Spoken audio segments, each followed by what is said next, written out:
Welcome, folks, to our last Soul soundtrack of Kirk Fest 2020.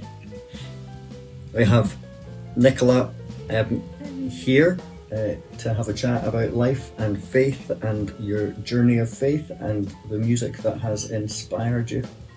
There's no pressure, there's only been 4 people gone before you. I know, and I haven't managed to watch any of them. I've heard the clips as you've been editing them, but I haven't actually watched them all, but maybe that's a good thing. I should explain that for those who are tuning in who don't know us, we are married and we don't have to keep 2 meters. Yes, we don't have to socially distance. We don't have to. How have you found lockdown? How's it been for you? How's lockdown? Really busy. People are doing puzzles and they're catching up with people, and I feel like we haven't kind of been able to catch our breath yet since it just felt like quick, cover all the fine pieces at the back of church one week to shut down and jump into the community stuff. So working away with Ellen Resilience and alongside our neighbourhoods of care to help folks, and our basics barn. There's a lot of people finding themselves in hardship just now. What was your experience of faith growing up? The snippets that I've heard of some of the Soul soundtracks and through every one of the hot seats from Holiday Club, everybody's grown up in the church.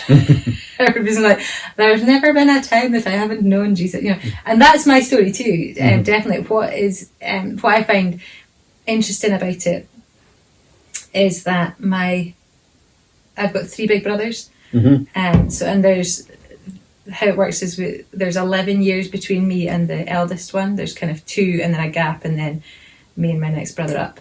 And I think that Tony's story would be slightly different to mine, because when he was little, they didn't. I don't know that they even went to church, or they did because that's what you do. And then faith became real for my parents, and they became Christians as opposed to churchgoers. Yeah. They took it on for themselves. Do you know how that came about? How that happened? Not fully, to be honest. I don't have the best memory in general. And I could make a phone call and ask.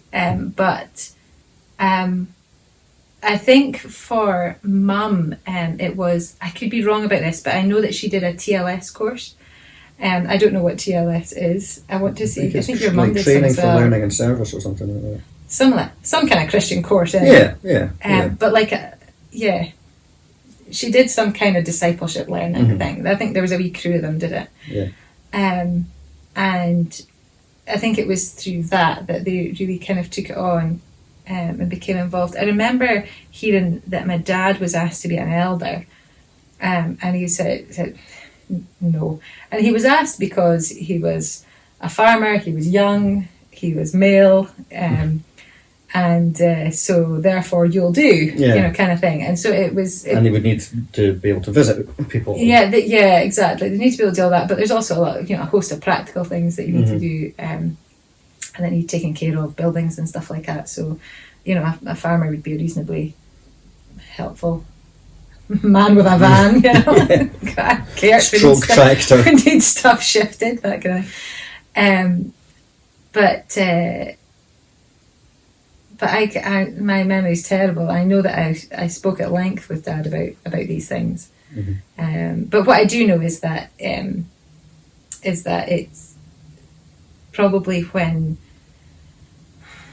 I'm trying to think if I would even have been born.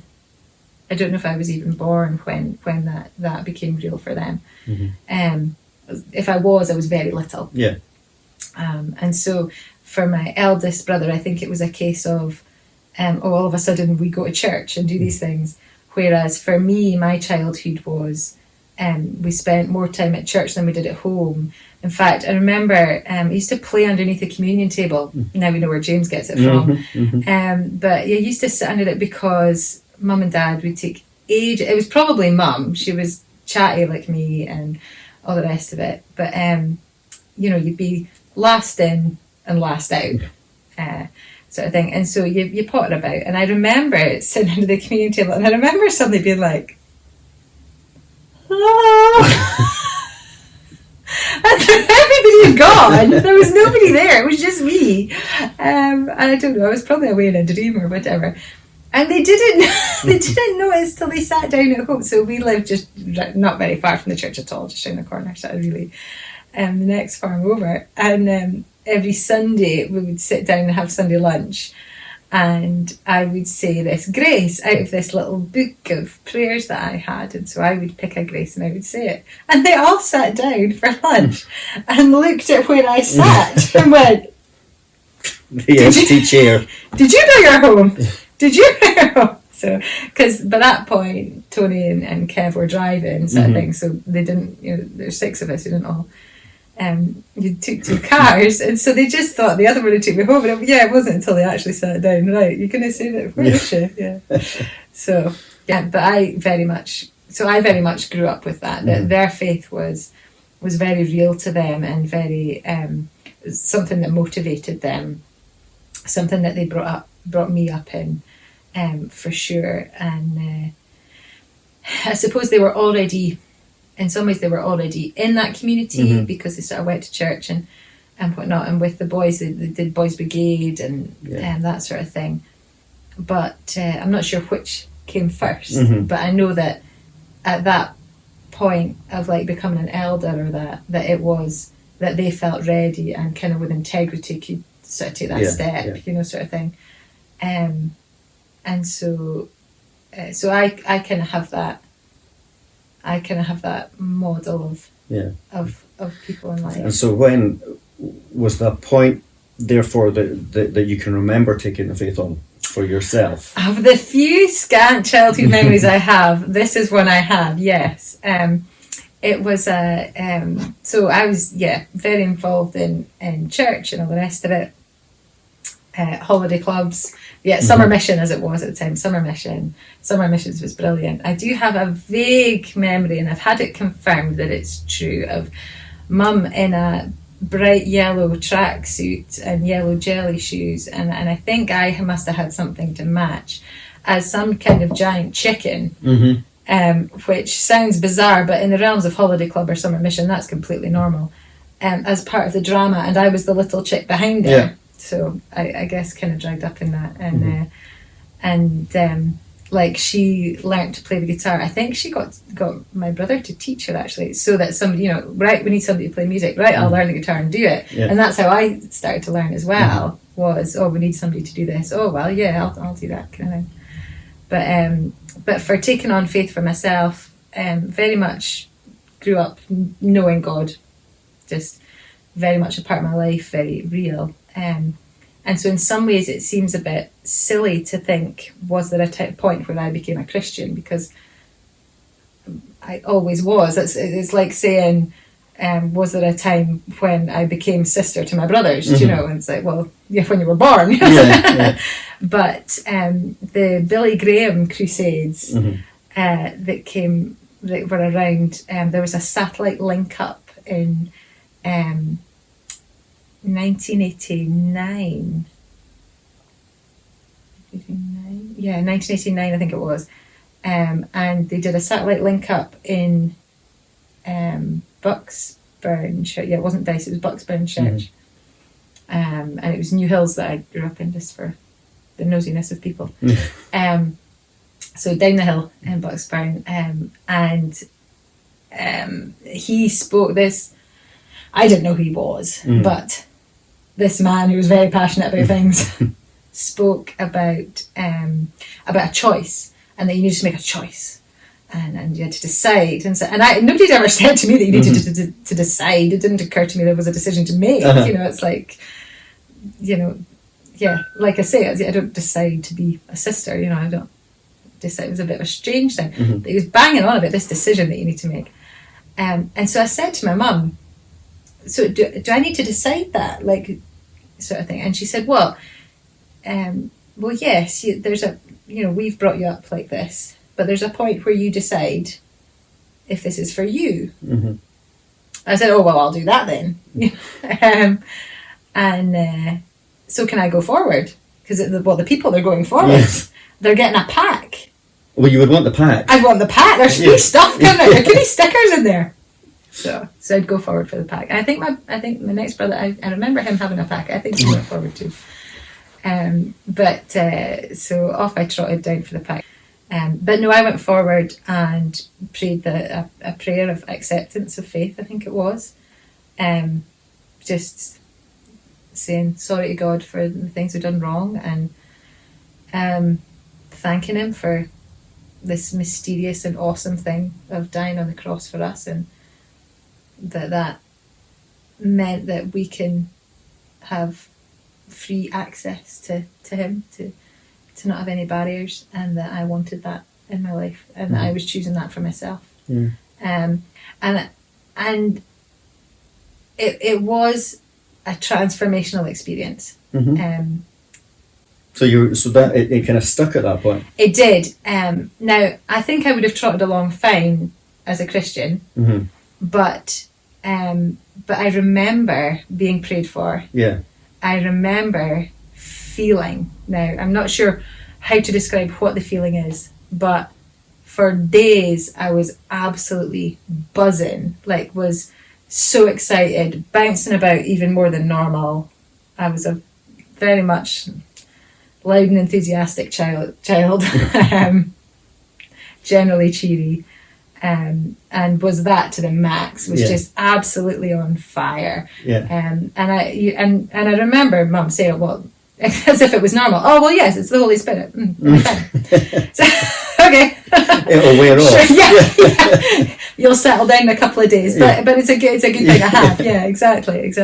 And it was like that, I think it just it really sort of confirmed things with me, and there was a lot that I knew from spending so much time in the church family, but this was a deeper knowing. It's like the difference between knowing someone and falling head over heels for them. That kind of thing. It was just this was mine. This was a connection I had.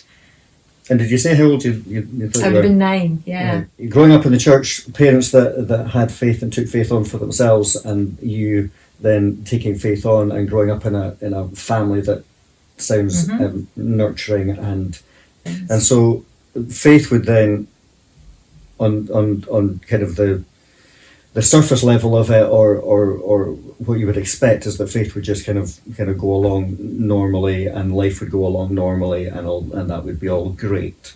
But we know that that's not really your story. No, not really. No, it all was a bit pear-shaped, to be honest.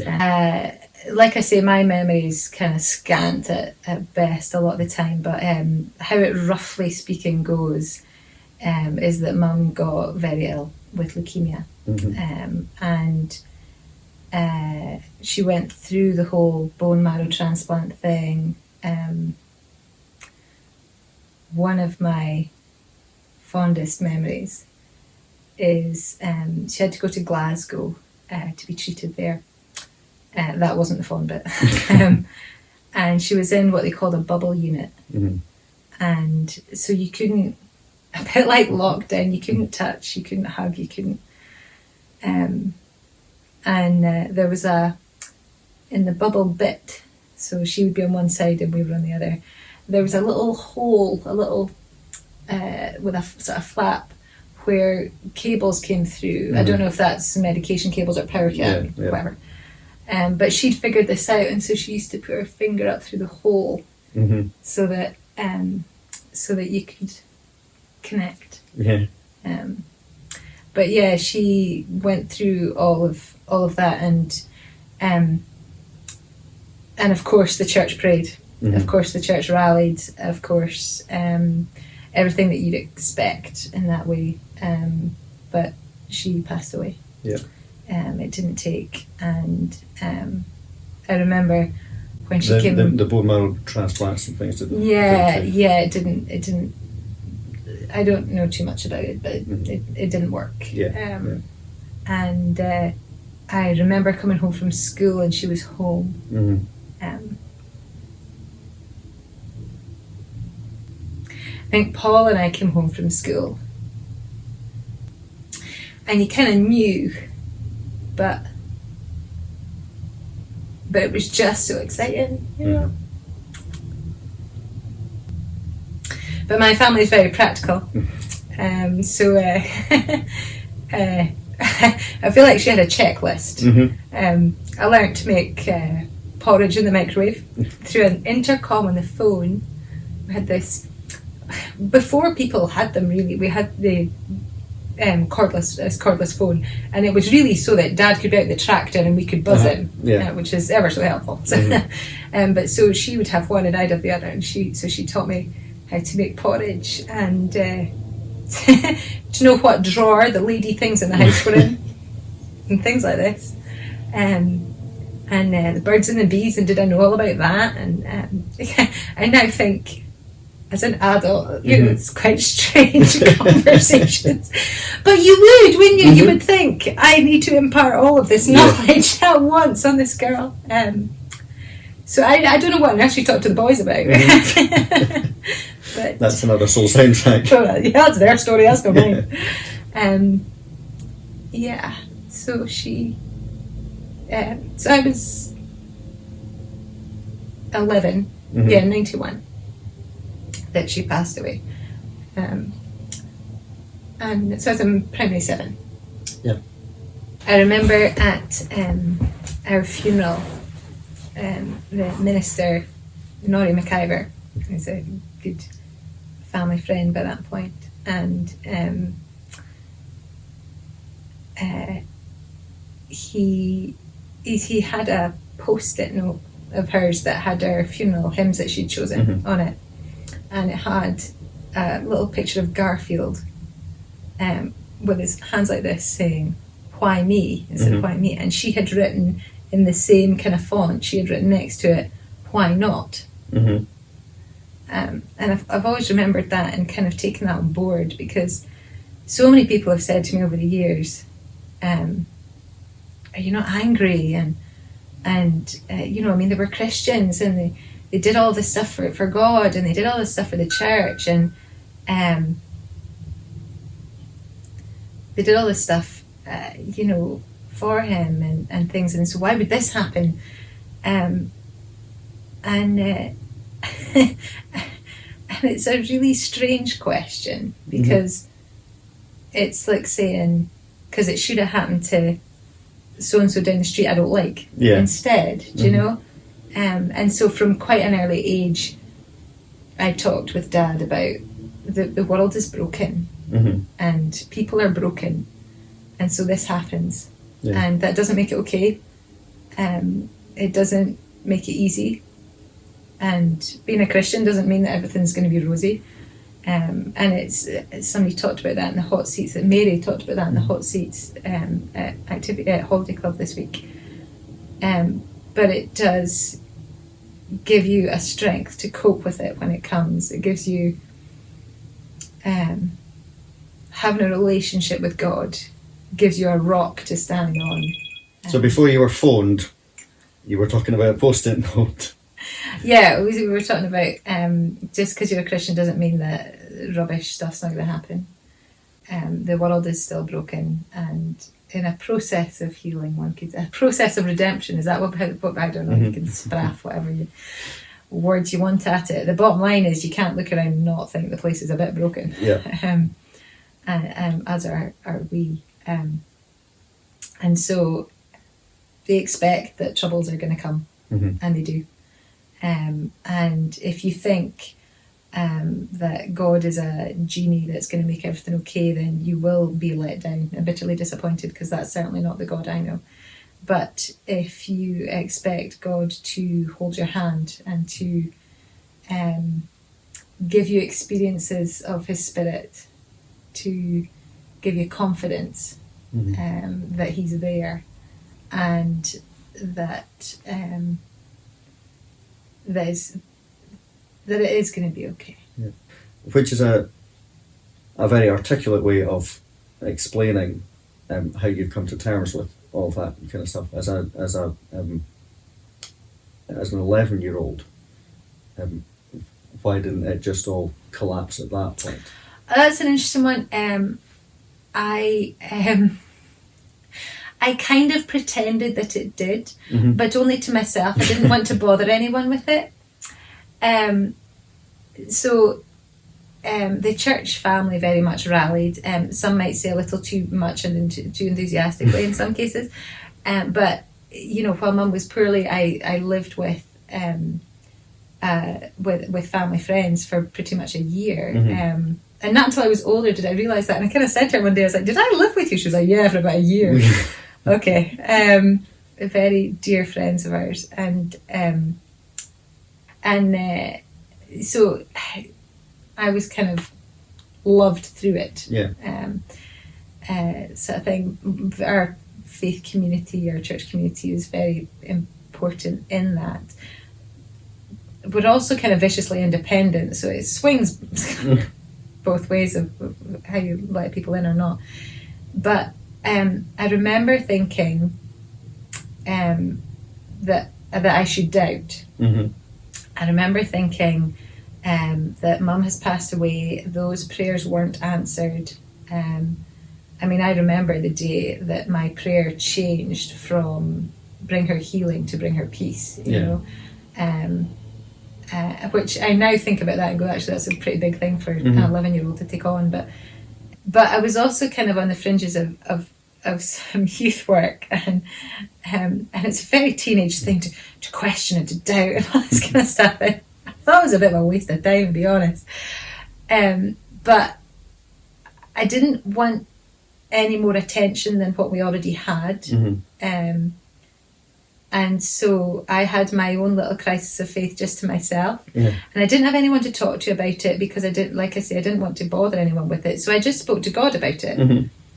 So I would just chat away to God about how, you know, I mean, well, because obviously you must not exist now because Mum died, you see. And so that's the natural response, is that is to doubt you and to say that you don't exist, because clearly this means that you're bad because you didn't heal her. And so none of this can line up. And I kind of went through this logical questioning and putting down of faith, none of which was actually real, because the only person I was having this conversation with was with God. And so I kind of toyed about with that a little bit, but almost because it was expected. I've had that a lot of people saying, "Oh, now, so you must have had a time of doubting, a time of trial." And I think God knew I just didn't need that. Like, you've got enough. Like, and that is a big thing to have to deal with at such a young age, and a huge amount of resilience that you were able to get through the church and through through folks kind of supporting your family and all that kind of helping. But again, that's not your story that doesn't stick. That's not the end of the tale. No. So life went on for a while, and then hazy on the details, but I would have been maybe 16. I said Dad had a cold for about six weeks or so, and then somebody may write about this. I can't remember if this was all in the same period of time or if this was a two-stage thing. My brothers would know, but I remember that there was a cold that he had for a long time, that the doctor then went, wait a minute. And he was actually training for ministry at the time. Yeah. So he'd gone as a guy who was a farmer, had been clever enough to go to the clever school. Yes. I remember being told that. But then you just get a job and whatever, and then you get married, you go on the farm, and so on. But at 54, our minister, Nori, said to him, at the next General Assembly, they're going to lower the age. If you're going to do this, you're going to need to do it. He would be too old to go into ministry. Yeah. So if you're going to do this, you need to do it now. And he'd been doing more in the church. He had a very grand title, the lay associate pastor, I think it was. And during that time, so he became poorly, and the cold ended up being lung cancer. Okay. And there was nothing you could do about it. and he had this belief that he was going to be healed because he had this calling. Yeah. And for a couple of years had been living through this training, and so apparently in the hospice they would say to him, look, this is the deal and you need to tell your family. Oh yeah, okay. And then the next day they would come in and he would say, so how will I know when I've been healed? It must have been so frustrating. And so a doctor blurted it out to us, myself and one of my other brothers, and she just kind of blurted it out, and I was kind of on the fringe of the conversation and going, oh right, okay. And I remember just sort of that, oh right, okay, that's not great. Not good. No. So sense of deja vu at that point. Yeah. So he actually passed away the sort of morning after the night that he would have been licensed as a minister. Yeah. So they did license him. He obviously wasn't there. Yeah. But they talked about him, and alongside the other, and were friends with some of the folk that went through training with him, and so they acknowledged it there that he was now the Reverend Robert Stephen, and that morning he passed away. So he did kind of complete. It's quite a nice thing that he kind of completed that. Completed. And was it similar that time from when your mum died in terms of faith? Because again, you kind of deal with one thing and okay, I've got a bit of bedrock for that, or somehow I found a bit of bedrock for it, and then when you get hit with something again, it's much harder to bounce back. Well, I think it's always interesting that I think some of my brothers have a different tale on this, but for me, I was not for wasting the time on this anger and questioning nonsense. Yeah. Do you know, it was just like, nah, God is the one who's going to get me through this. God is the one who's with me. God is the one who held both mum and dad through those times. And I think I'd already said this, they went through their questioning and all the rest of it. But I know the conversations I had with them. Yeah. And I know that their faith was unshaken. And so who am I to play that card of, and I know that that's other people's experience, that they can't fit it together, and so they just, that's it, it's a way. But for me, I couldn't make sense of throwing that faith and that experience of God away with having the two people who actually went through it, having come through it with their faith intact. Like, that just makes no sense to me that I would then not do the same. No, I very much, I appreciate that after Dad passed away, I didn't spend time asking why, and I can I just can't be bothered with it. Are you joking? No. Do you know, and there had been upset already for, as you may remember, about a month before, two months before or so, we had started dating, because actually, you knew Dad. You went to uni with Dad, and that's not how we met, but we met through mutual friends. But this is one of the amazing things. There's a friend of ours who says, well, you can put any lens on top of things. This is how it plays out for me, is that, and I stood up at our wedding and said, because I'd have to have my own say. And you did. And I did.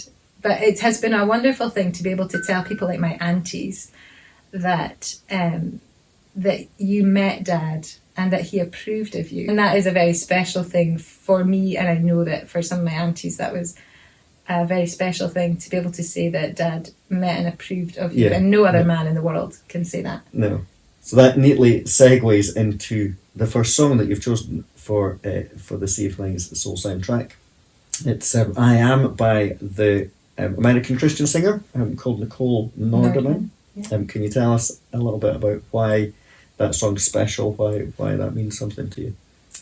Well, there's a couple of things. I really like Nicola Norderman's music, and I came across it when I was lived in America for a couple of years doing youth work, and lived with a family there, and a friend there had kind of introduced me to her music. And so we went to a Stephen Curtis Chapman concert, who is one of your top favourite artists, because she was the support act. Yeah. So I wasn't really interested in him at all. Other weird other global Christian musician. Yeah, I was like, yeah, whatever. That girl there, that she'll do. But he did have a very good concert. It was amazing, actually. But that was a good memory.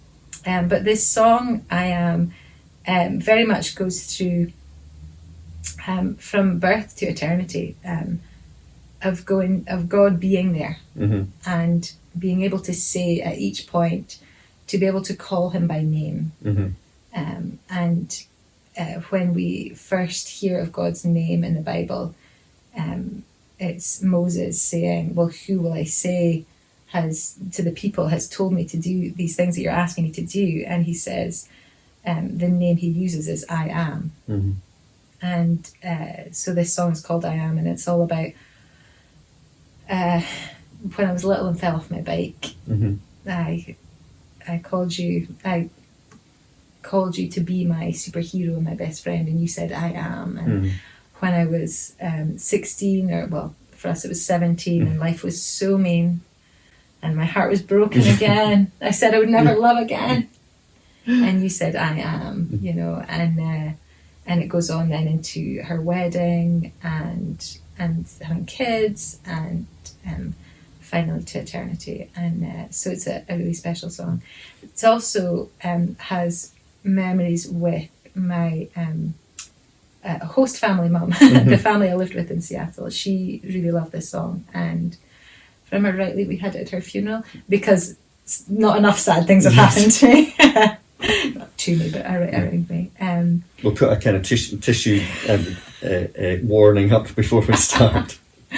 But her name is Madeline, and she there's a whole other soul soundtrack, but kind of in short, to do a series of no nonsense, down to earth, very clever, lawyer. Yeah, lawyer, and took me in, waif and stray, and what I figured out a lot about myself in staying with them from their perspective, like me through their eyes. And it was only kind of once I had lived with them for that kind of 2 years. I was supposed to stay for a fortnight. They kept me for 2 years. So, and we're still really close with the family. She said she could. There was a good number of times that they would say, it's because she doesn't have parents. Yes. So, like, just odd things, ways that I would go about things, or that I hadn't talked about. Taking the cereal from the bowl. Yeah, well, that's a big one. So when you get to the end, I like the milk from the bottom of my cereal, and I don't want to waste it, and you can't get it all on a spoon, so I just put it to my face.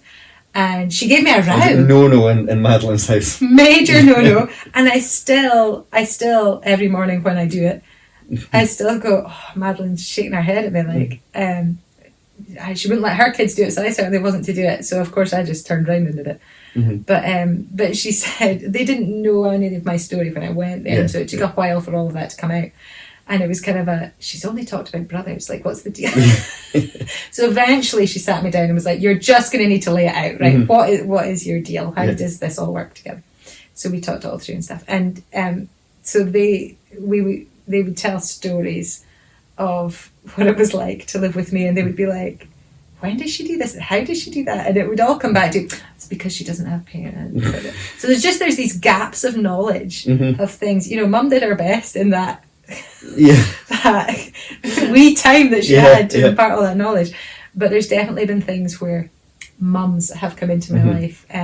Tina's one of them. I think you interviewed her this week. Tina's definitely one of them who filled in some gaps to go, right, this isn't how this works. And Madeline was certainly one of them.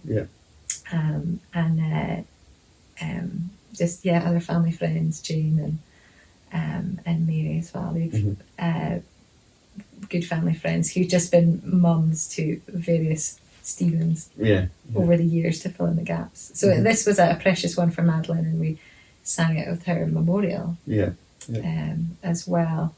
And it has just that confidence too in the end, when I'm weak and unable to speak, still I will call you by name. When Joe played at our I was just going to say, and we also had it at our wedding. When Joe played at our wedding, it had those things that you've talked about of young and then Teenager. Heartbroken teenager, and then You watched me wear white. oh dear. And so the line about you told me we're white, our wedding, but then we've been talking about it recently that we didn't know at that point that we would have screaming 2-year-olds. So there's so there's another line in it that talks about all of that. When we practiced it to see if this was going to be practical, and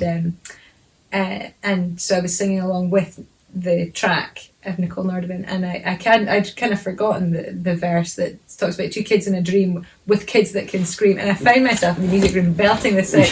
Too much at my sleep when it is 2 a.m. I'm like, why is it always 2 a.m.? I'm like, why is it always? And that's just the pits. Mm-hmm. Yeah, absolutely. So it is a song that we've grown with, for sure. Yeah. And we wouldn't have known when we picked it that that was going to be the case. Yeah. We should let them hear it. Yeah, we'll go and dry We'll go dry ourselves off, and then we've given Rachel the night off. She doesn't really know that we gave her the night off, but perfect. Yeah. So this is "I Am" by Nicola Nordman.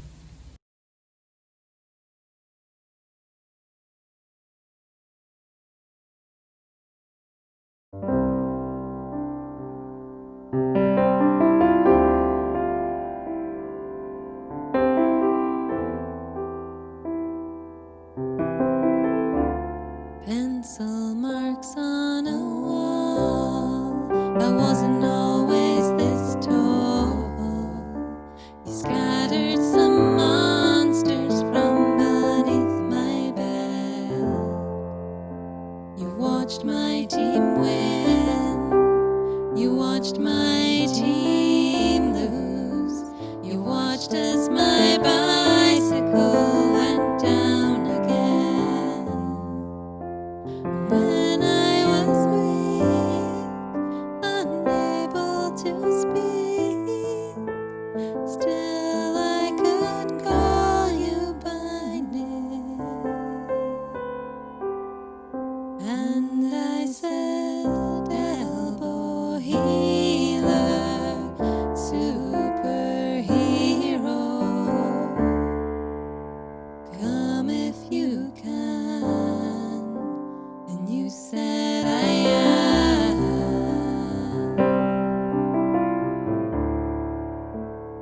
Only 16. Life is so mean. What kind of curfew is at 10 p.m.? You saw my mistakes. You watched my heart break. Heard when I swore I'd never love again.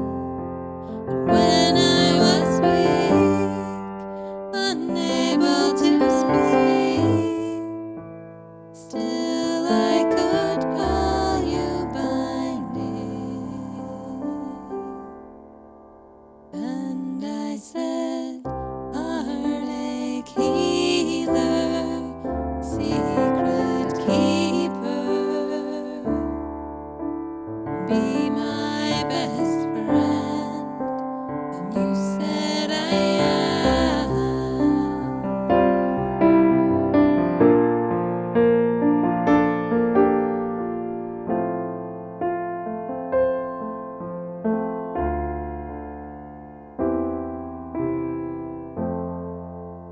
You saw me wear white by pale candlelight. I said forever to what lies ahead. 2 kids and a dream, with kids that can scream. Too much it might seem when it is 2 a.m. When I am weak,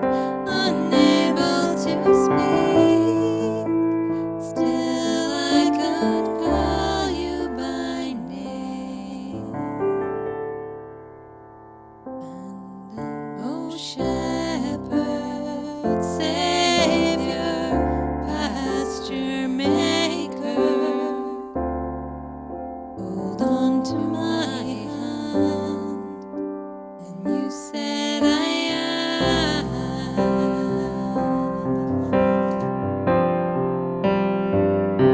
The winds of change and circumstance blow in and all around us, so we find a foothold that's familiar, and bless the moments that we feel you nearer. And life had begun, I was woven and spun. You let the angels dance around the throne. And who can say when, but they'll dance again when I am free and finally headed home. I will be weak, unable to speak, still I will call you by name. Creator, maker, life sustainer, comforter, healer, my redeemer, Lord and King, beginning and the end.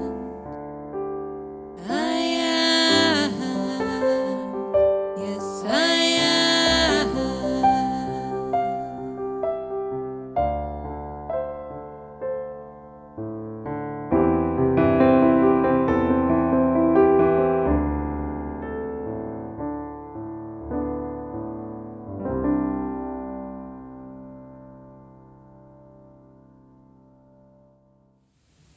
So you lived in America for a couple of years as a youth worker Well, intern. yeah, so Dad passed away, and I went to uni. So he passed away in the June, and I went to uni, after that summer, and went into the same divinity department that Tony had just been in, that Dad had just been in. So I'd moved into halls to kind of just get out of the house and away from it just all in your face all the time. And my brothers helped me to do that. They are very good brothers. So I moved into halls and Tony. was very and was very much sort of, right, this is I'm just myself, nobody knows that my parents have passed away and everything, because the minute you tell, it always comes up. And I remember Tony had this once where some poor soul said to him, "Oh, I was so sorry to hear about your dad, how's your mum taking it?" And you just want to hug them, because you then have to deal with their grief over finding out. It's like, I was okay with it, but are you okay now? It all gets a bit awkward. So I was off to be my own person at university, and this is what students do. What a pile of rubbish. So I was sat down in my first advisor appointment, and it was Professor Ian Torres, The very reverend. Yes, who I looked after his kids sometimes, actually. Dear, lovely people. And I sat down, and the first thing he said was, "I knew your father," and I wanted to punch him because, I'm just letting you know, kind of thing. But I, of course, had gone there to just get away from all of that and was immediately faced with it. It wasn't a great start to uni. But I studied theology, and I was good. It was grand. I remember It is what it is. It is what it is. They talk about it being one of the easiest courses to get into and one of the hardest to stick to. It does put your faith through the ringer. But I'd already been put through that ringer, so I was all right. But it meant I came out of uni not knowing at all where I was going. Completely at sea. No plan. Yeah. Don't know what's happening at all. So my brother was taking a group of young people over to Colorado on an exchange trip kind of thing, and they had a space on their leadership team. And so some of them said, oh, what about Nicola? Her life's falling apart. She could come. And that was a big key moment for me. Going out there, it was the first time I'd been that far away. So it was helpful that my big brother was there. The mission trip was great. Met some great people and all that stuff. Built some houses, told people about Jesus. That's what you do. But after that, I then went to do a bit of travelling and stayed with a friend of a friend in California and hung out in her hammock for a week, waiting for another brother to come out and randomly play some gigs. It was really strange. Yeah, Kev's band played some gigs. So I would meet them out there and come home with them. And then after I came back, was speaking to a friend in Bankery, speaking to Mary, our friend Mary. And what had happened while I was away was that they'd gotten an email saying, from a church in America saying, we've got a space for an intern. We've had somebody who's had to leave to go and get married. And so we've got a last minute space. Do you know anyone? Yeah. And so my name had been batted about. So that's what I did. About a month later, suddenly picked up and left. And that all happened so I went out the minute my visa came in, so it's just into September. So that was the same time as September 11th happened. Of course. What else would you do in a global disaster? Exactly. And that's also what led me to the Brenners, to Dear Madeline and David and Emma and Jeremy, and now Laurie, who we're still really close with. And so it's always been amazing, the people that I feel like God has blessed me with along the way, who fill in a lot of the gaps. Yeah. And all of those people, names I've batted about, are all people who have kind of filled in some of the gaps. So I spent a couple of years out there in a huge church out there doing youth work. There was 6 of us as interns. It was before all the financial crisis and everything like that. And so there was 12 ministers, and there was 6 of us as interns just in the youth department. And that was just what would be like secondary school. There was a whole other raft of interns for the kids' work and for the university work, and none of us really spoke to each other. It's terribly Christian. No, it was really good. I learnt a lot. Got a lot of space. Missed home a lot. Of all of us, I don't think anyone expected I'd be the one to go. So it came time to come back. The internship is limited to the 2 years. So it was just 1 year, but they kept me for a second. And it was youth work I wanted to come back to. But one of my youth workers had been somewhat questionable. Wouldn't necessarily recommend him. And from that, and discussions I had with Nori, with our minister, out of that, I wanted parents to be able to trust me with their young people. So there wasn't a lot of youth ministry training over here, and so that's where going out to UPC in Seattle was amazing. To have that 2 years just mentored, and we ran a trip. We took kids over here. How on earth their parents allowed us to do that? I have no idea. I wouldn't have.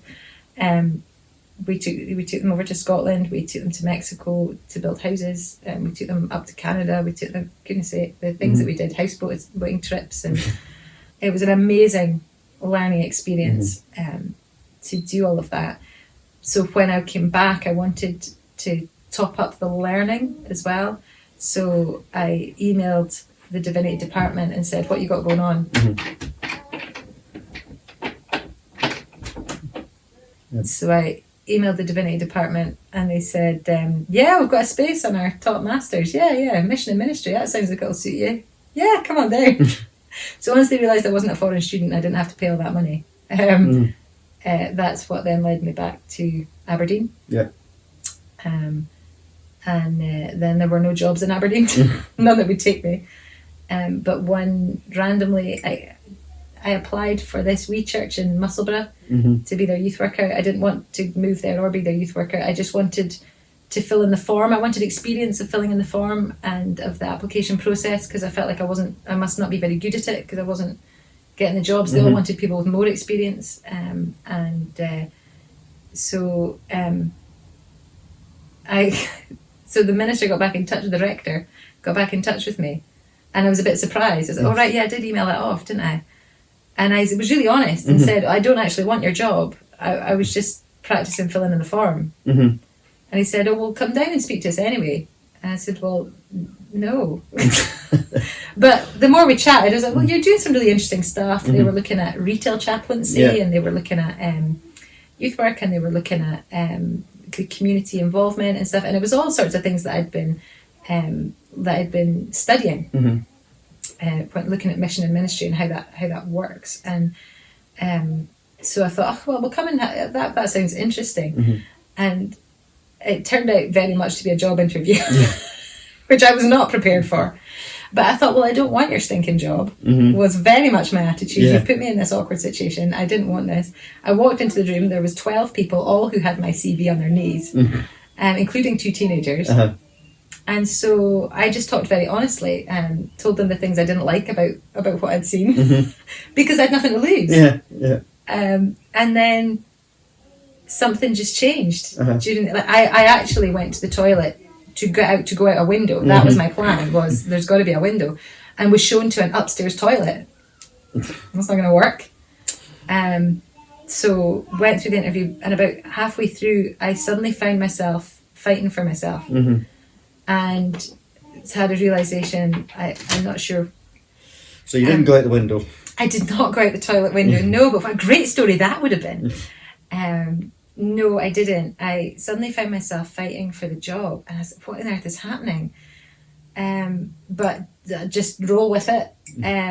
So having been what could probably be described as offensive in the beginning, I then was like, well, these are the 8 things I would do. I don't know if it was the first Sunday that I was there, but a lady, we were doing this new communicants class, new members class sort of thing. So we did it kind of like alphabet, but not. Me and Chadders, we did this with these kids, and we wanted to give them a Bible at the end of it, and a confirmation. That's what it was. It was an Episcopal church, and so it was confirmation, and they would have communion after it, and this was fine. So we'd give them a Bible, and I researched the kind of Bible I wanted, and it wasn't the youth Bible because I had my own issues with that. It was a slightly different one. Well, this mum, right? Heavily pregnant mum, who shouldn't have been carrying a big box of Bibles, but she was. Oh, we've bought these for the kids. That's not the ones I wanted, but we're stuck with them now, aren't we? This was Tina, who was heavily pregnant with Rory, who has just been all over Kirk Fest. And lo and behold, that meddling mother turned out to be Jamesy's godmum, and Donald, his goddad, and kept me alive for some time. Friends that we have down there. And there's something in that experience of being a Musselburgh that links us to the next song that you've chosen. Yeah, so the next song is called Everything's Fine. Which I think we can all relate to in some ways. Of people ask you how you are. Fine. I like fine. That's all I hear. Fine. That's all I say. How was that? It was fine. And all the rest of it. So, how was the Kirk Fest bakes? Fine. Lots of uses of it. So this is by a Scottish artist called Yvonne Lyon. And she talks about this song as she was at traffic lights one day, and a girl who was crossing the road had Down syndrome. I'm sure that was I think so. The tale. She had Down syndrome, and she stopped and turned and looked straight at her in the car. And there was something about that moment, some kind of connection, just the joy in this girl's face that shook her out of the rubbish that she was moaning about, and kind of lifted her into a different place where it's going to be okay. Everything's going to be fine. It's going to be fine. And I resonated with the song already, but the Chadwicks, their daughter Elizabeth, became, well, their whole family, we all became very dear to us. But Elizabeth was in kind of the youth project. Claire, the next one up, was a little bit older, and we spent some discipleship time together. And they've got another one, Becky, who weirdly worked with Kev. But anyway, because it was with the out track for a while. But anywho, Elizabeth I spent quite a lot of time with, and she has Down syndrome, and this really resonated with me because I would have days where I would have a headache, and she would pray for me. Daddy Jesus, she would pray for me, and my headache would go. Mysterious and amazing things happened with that girl's faith. But you would be in the car and she'd look out in the sunset and go, well done, Daddy God. And you just go, do you know what? Yeah, well done. As I'm going, oh, I've got all these things to do and I'm terribly busy and important, sort of thing. And she would just be like, that's cool. What you're doing, whatever. That's Kai. Well done, Daddy God. Don't know what you're moaning about, sort of thing. And so Elizabeth could very much do that for you, put things into perspective, and I think that's what the song is about heaven breaking in unexpected ways, and not in the kind of ways that you think, of help coming from places that you don't really think it's going to come from, and I think that's kind of what I need to tell people when they get my story in a 1 hour.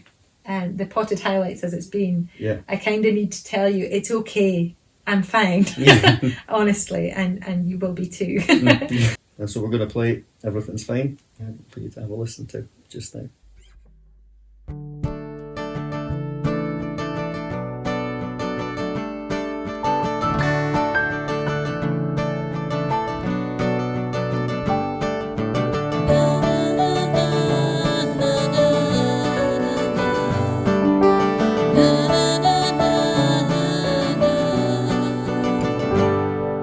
Today I saw an angel. She was smaller than I'd hoped for.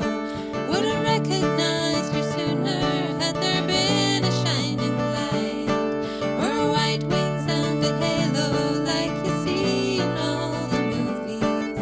But heaven has a way of sometimes sneaking up on you, and all eternity is wrapped up in her smile. She whispered with her eyes, everything's fine, just fine.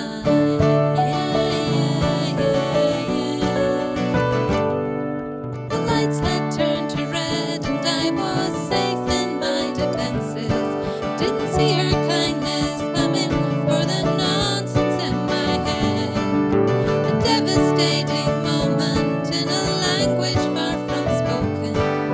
She looked deep in my soul and then she stole away my heart, and all eternity was wrapped up in her smile. She whispered with her eyes, everything's fine, just fine.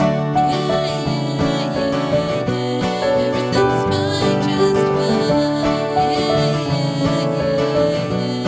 Everything's fine, just fine. Everything's fine, just fine.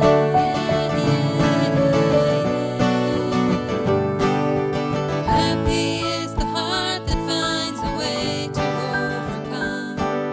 Despite a world that turns you upside down, you can shout louder now. You can sing louder now. Everything's fine, just fine. Everything's fine, just fine.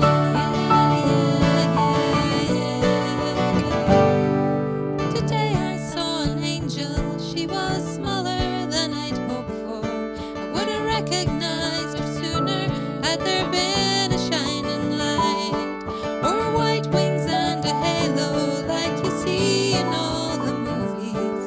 But heaven has a way of sometimes sneaking upon you, and all eternity was wrapped up in her smile. She whispered with her eyes, everything's fine, just fine.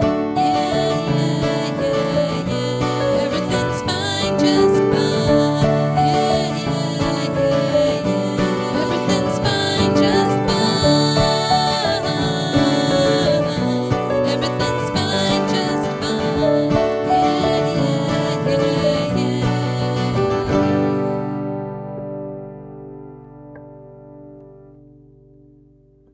So there's something in that song that gives you hope. And what is it that gives you hope as you look forward to the future out of lockdown? I think in some ways my past gives me hope, which sounds odd now, with folks having heard some of it, but